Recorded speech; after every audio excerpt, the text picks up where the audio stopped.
네, 안녕하세요. 영신중학교 2학년 여러분. 이번 시간에는 만주에서 일어난 부여와 고구려에 대해서 복습해 보도록 하겠습니다. 먼저 교과서 37페이지를 펴도록 할게요. 자, 먼저 학습 목표 읽어보도록 하겠습니다. 자, 첫 번째, 철기의 확산이 여러 나라의 성립에 끼친 영향을 알 수 있다. 두 번째, 부여와 고구려의 성립 과정과 풍습에 대해서 말할 수 있다. 그래서 이번 시간에는 철기 시대의 초반부를 배운다고 생각하시면 돼요. 그래서 이 철기의 확산이 이 여러 나라의 성립에 끼친 영향을 알 수 있다는 것, 그리고 대표적인 초기 철기 국가였던 부여와 고구려의 성립 과정과 특유의 풍습들에 대해서 알아보는 시간을 갖도록 할 거예요. 자, 먼저 철기의 보급과 여러 나라의 성립 이 부분부터 같이 보도록 하겠습니다. 자, 첫 번째 보면은 이제 고조선이 우리가 멸망했던 사실을 지난 시간에 배웠죠. 그래서 이제 고조선이 멸망할 무렵부터 이제 철기가 점차 한반도로 이제 넘어오게 됐는데요. 철기 갖고 온 사람이 저번 시간에 누구라 그랬죠? 그렇죠. 위만이었죠, 위만. 위만 시절부터 이제 중국에서부터 철기를 이렇게 가져와서 사용했는데, 이 철기의 보급이 되면서 이제 점차 이제 나라가 더 큰 규모의 나라로 변모하게 돼요. 그래서 그거를 흔히 군장 국가 단계에서 넘어가서 연맹 왕국을 설립하였다라고 표현을 하는데요. 어떻게 그렇게 될 수 있었느냐? 자, 첫 번째는 철제 농기구의 사용입니다.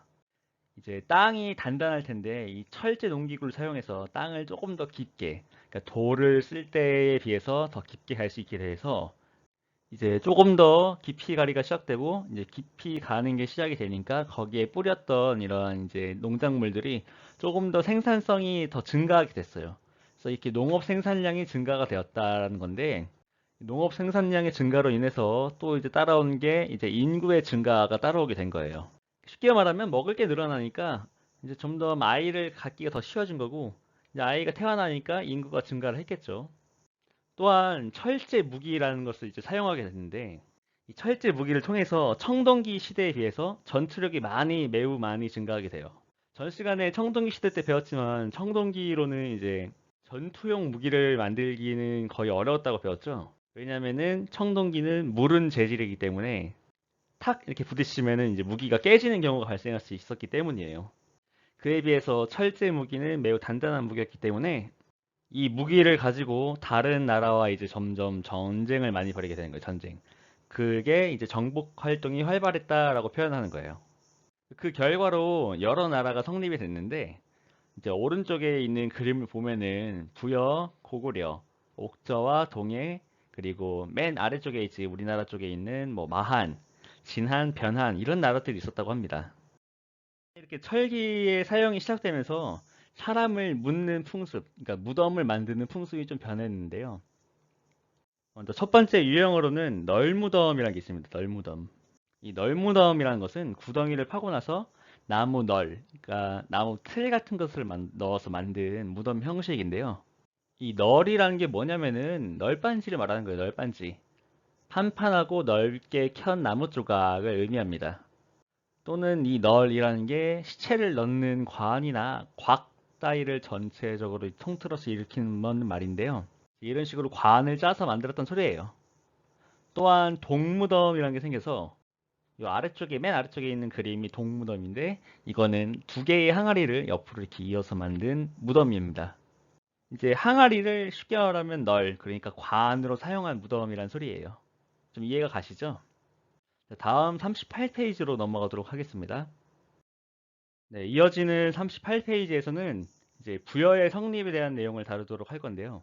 이 부여라는 나라는 이제 첫 번째 건국한을 보면은 아시겠지만 이 고조선에 이어서 가장 먼저 성립된 이제 우리나라의 국가 중에 하나예요. 이 부여가 위치한 자리는 이 만주 지역, 그러니까 지금의 중국 동북 삼성이라고 해서 흔히 길림성이라고 표현하는 지역에 송화강이라는 데가 있는데 이제 중국말로는 숭화강 이렇게 표현하죠. 근데 이쪽 지역이 워낙 평탄하고 넓은 지역이라서 강을 끼고 평야 지대가 발달해 있습니다. 그래서 이 부여에서 이제 부여가 이 위치에 자리를 해서 나라를 세우게 됐는데 그 덕택에 농업과 목축이 발달한 국가였다고 합니다. 이 부여라는 나라는 중앙 지역은 이제 여러분들 이 PPT 한시 방향을 보면은 이제 가운데 왕, 뭐 주변에는 가라는 것들이 있죠. 지금 하려는 설명이 그것에 대한 설명인데 이 중앙 수도 지역은 왕이 통치를 했고 이제 각 지방은 가축의 이름을 딴 마가나 우가, 저가, 구가라는 이러한 가라는 게 존재했어요. 가. 근데 이 가라는 것은 이제 그 아래에 사출도라는 영역을 각자 만들어서 통치를 했는데요. 이렇게 이제 왕이 모든 지방을까지 통치하지 못할 정도였기 때문에 왕권은 미약하였다라고 표현합니다. 그래서 이제 나라 전체의 일은 왕이 여러 가와 협의해서 처리했다고 해요. 이것을 좀 고급진 단어로 표현하면은 연맹왕국이다. 연맹왕국적 성격을 지녔다라고 표현하는 거예요. 이 부여는 이제 여러 풍습이 있었는데 뭐 대표적인 풍습으로는 제천 행사인 영고라는 풍습이 있었습니다. 그러니까 하늘에다가 제사 지내는 거예요. 왜 제사를 지내냐?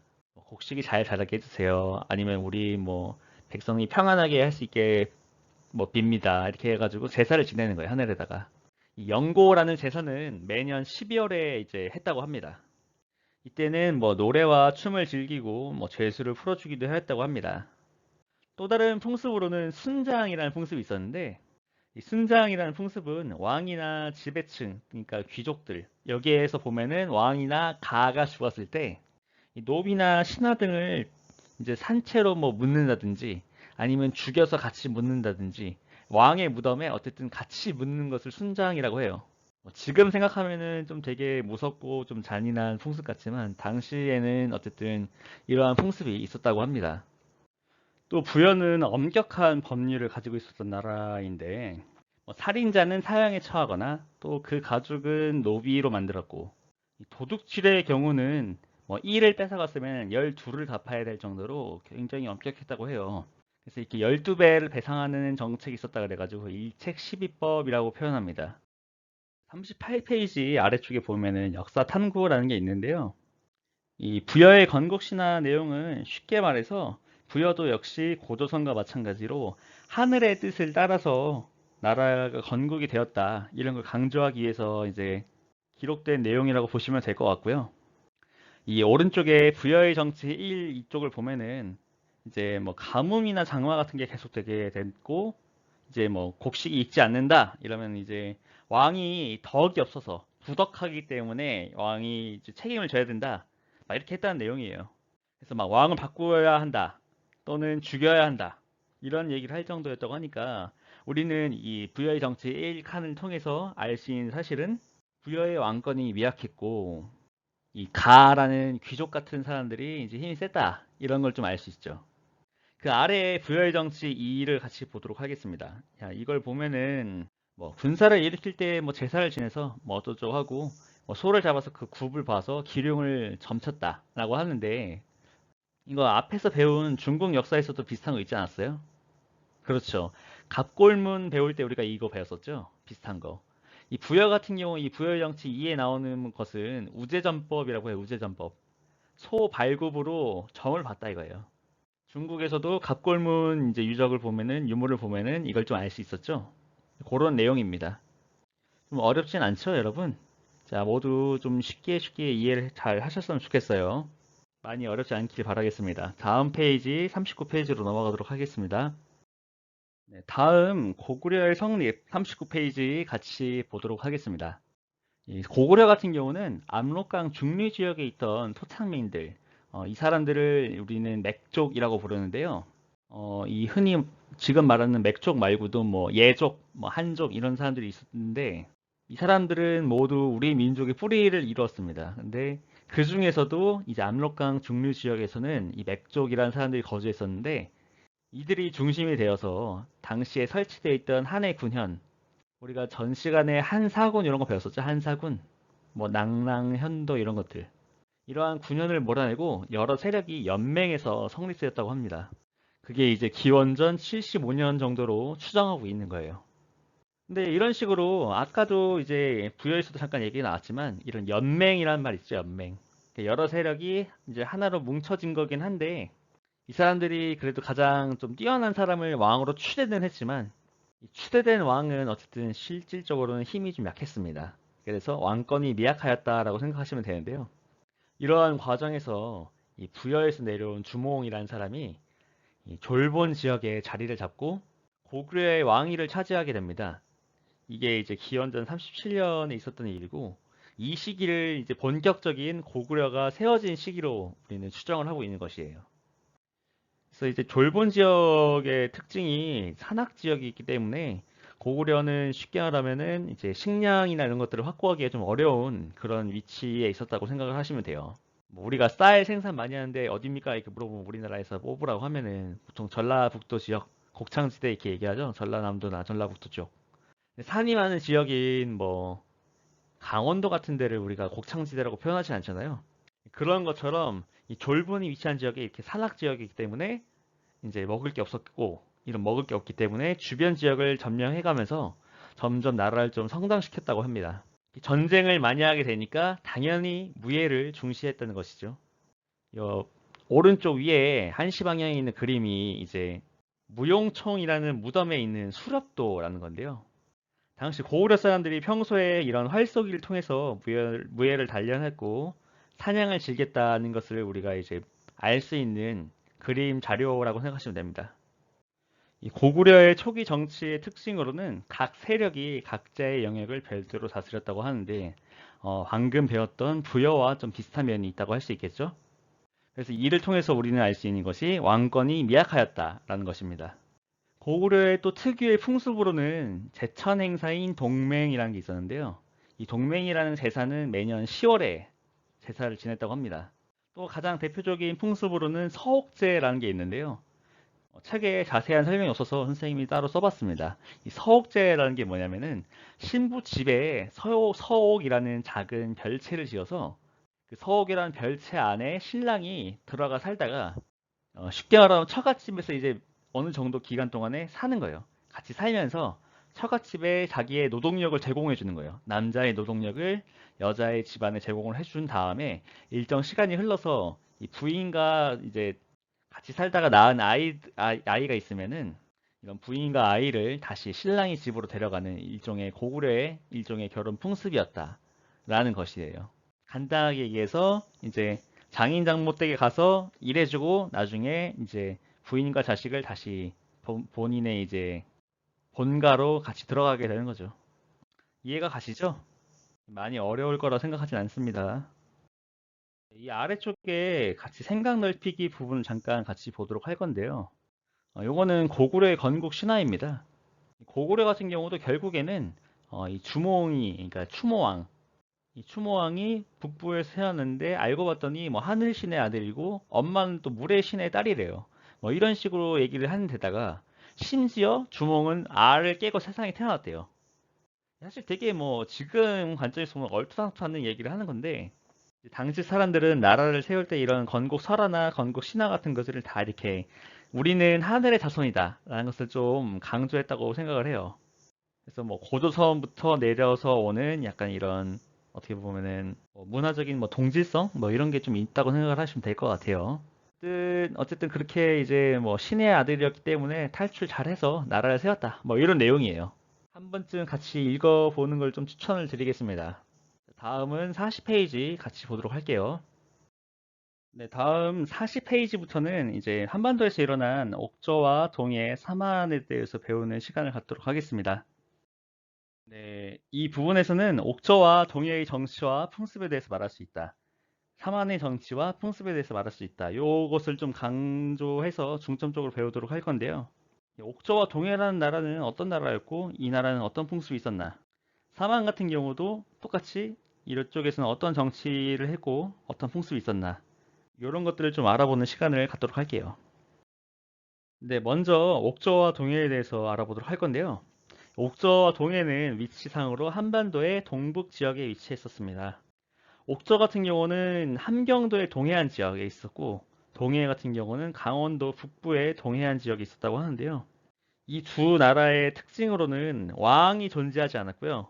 대신에 군장, 읍군이나 삼로라고 불리는 군장이 있었는데요. 이 군장이 나라를 다스렸다고 합니다. 근데 이쪽 두 지역은 지리적으로 고구려와 매우 가까운 지역이기 때문에 일찍부터 고구려의 간섭을 받아가지고 크게 성장하지는 못했고 그 후에 결국에는 흡수를 당했다고 해요. 이 오른쪽 위에 사진은 부조 예군 도장이라는 건데, 이 부조라는 것이 옥저를 가리키는 말입니다. 옥조에서는 이러한 도장을 사용했었다라고 이제 알려주는 유물이라고 생각하시면 돼요. 이 옥조와 동해 부분에서는 풍습을 좀 중요시하게 여러분들이 알고 넘어가시면 되는데요. 옥저 같은 경우는 대표적인 풍습으로 민며느리제라는 게 있었습니다. 이 민며느리제가 뭐냐? 장차 며느리가 될 여자아이를 데려다 키워서 성인이 된 다음에는 남자 쪽에서 예물로 대가를 치르고 혼인을 하던 풍습을 말하는 건데요.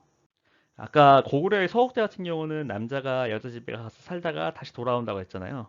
이 민며느리제 같은 경우는 며느리감으로 삼을 여자아이를 데려다 키운 다음에 남자 쪽에서 예물을 여자 쪽에 쥐어주고 이 예물을 쥐어준 대가로 혼인을 했다. 약간 이런 내용인 거예요. 뭔가 좀 비슷하면서도 좀 다르죠. 아무튼 이렇게 민며느리제라는 풍습이 존재했고요. 그 다음에 옥저에는 또 다른 풍습으로는 가족 공동 무덤이라는 게 있었는데 이 가족 공동묘에 뭐 나무 과구로 만든 이제 흔히 목과학이라는 이제 말로 불리는 이 목과학에다가 사람을 그 안에 넣어서 묻었다고 해요. 반면 이제 동해에서는 조괴혼이라는 게 존재했는데 이 조괴혼이라는 것은 쉽게 말하면은 족외 그 같은 시족의 바깥에 있는 사람과 혼인해라 이런 내용이에요. 그래서 같은 시족 내에서는 혼인을 금지한다 이런 내용인 거죠. 또 다른 풍습으로는 이제 책화라는 게 있는데 책화라는 것은 다른 부족의 영역을 침범했을 때 노비나 소, 말 등을 물게 했다 이런 내용인 거예요. 쉽게 말하면 옆 부족 잘못 들어갔다가는 뭐 변상해줘야 된다 이거지. 또한 제천 행사로 무천이라는 것을 이제 만들어서 지냈는데 이 무천도 10월에 지냈다고 해요. 아래쪽의 사진은 동해의 집터 유적인데 강원도 강릉 쪽에서 발견됐다고 합니다. 왼쪽은 한자 여자를 닮아서 여자형 집터라고 하고요. 오른쪽은 한자 철자를 닮았다고 해서 철자형 집터라고 표현합니다. 아래쪽에 생각 넓히기 잠깐만 보도록 하죠. 초기 국가에서 하늘의 제사를 지낸 이유에 대해서 잠깐 간단하게 설명이 되어 있는데요. 이제 아까 말했던 뭐 부여의 영고, 그다음에 고구려의 동맹, 동해의 무천, 그리고 뒤에서 배울 사만의 계절제, 5월에 제사 지내고 10월에 제사 지내는 것을 계절제라고 했는데요. 이러한 것들의 목적은 농업의 풍요와 나라의 발전을 기원했고 그런 의미에서 제사를 지냈는데 실제로는 사실 노래와 춤을 즐기고 술 마시고 노는 이런 축제의 성격을 지녔다고 합니다. 근데 이런 축제 같은 걸 하는 이유가 결국에는 구성원 간의 갈등 해결 및 유대 관계를 증진시키기 위해서 했다고 하는 것이죠. 네, 다음으로 41페이지로 넘어가서 마저 보도록 하겠습니다. 자, 이번 시간 마지막 부분인데요. 사만의 성립과 발전입니다. 자, 먼저 사만의 성립에 대해서 좀 보도록 할 건데 이 사만이라는 나라는 한반도 중남부 지역의 진이라는 데서 유래했다고 해요. 근데 이 진이라는 나라는 여러분들이 이제 고조선의 중기무역할 때 짤막하게 나왔었는데 기억을 하실지 모르겠지만 이 고조선을 통해서 중기무역으로 중국의 한나라와 같이 교역했다고 해요. 근데 이러한 교역을 하던 중에 고조선이 멸망하고 고조선의 유민들이 한반도 남부로 내려가서 이제 철기를 전파했다고 합니다. 그러한 와중에 이 진이란 나라가 마한과 진한과 변한의 그 삼한으로 나뉘어지게 됐어요. 이 삼한의 정치적인 특징으로는 군장, 신지라는 이름과 읍차라는 이름을 사용한 군장이 있었는데 쉽게 말하면 큰 군장은 신지라 부르고 작은 군장은 읍차라고 불렀습니다. 그래서 이제 이렇게 왕이 없고 대신에 군장이 존재했고요. 특이한 상황으로는 제사장인 천군이 있었는데 이 제사장인 천군은 신성한 구역인 소도에 머물렀다고 해요. 이 오른쪽에 있는 소대가 있는 지역을 소도라고 했는데 소도에는 죄인이 도망쳐와도 군장이 들어갈 수 없을 정도로 매우 신성한 구역이었다고 합니다. 어쨌든 이렇게 천군과 신지읍차와 같은 군장이 있던 걸 봐서 우리는 사만이 재정물리 사회였다라는 것을 알 수 있는 것입니다. 사만은 또 사회 풍습 이런 면에서는 어떤 특징이 있었냐 하면은 벼농사를 지었고 제천 행사인 계절제를 지내서 5월과 10월에 지냈다고 합니다. 또한 변한의 경우는 한 해 9년과 외 등으로 그러니까 외는 일본을 말하는 거예요. 이런 지역에 철을 수출해서 팔았다고 합니다.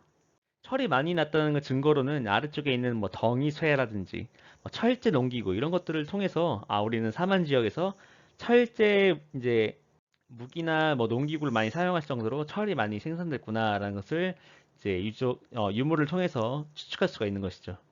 이후 이제 사마는 특히 이제 나중에 삼국이라 불리는 뭐 백제, 신라 이렇게 발전하게 되는데요. 마한이 백제로, 그다음에 진한이 신라로, 그다음에 변한 같은 경우는 가야로 이제 변모하게 됩니다. 네, 여기까지 해서 오늘 수업 마치도록 할 거고요. 아니, 죄송합니다. 오늘 수업 마치는 게 아니라 3교시 수업 여기까지 하도록 할 거고요.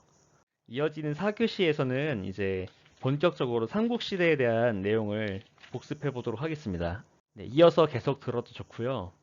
뭐 필기할 게 많다 싶으면은 여러분들 천천히 필기하시면서 4교시 수업은 4교시에 들으셔도 좋습니다.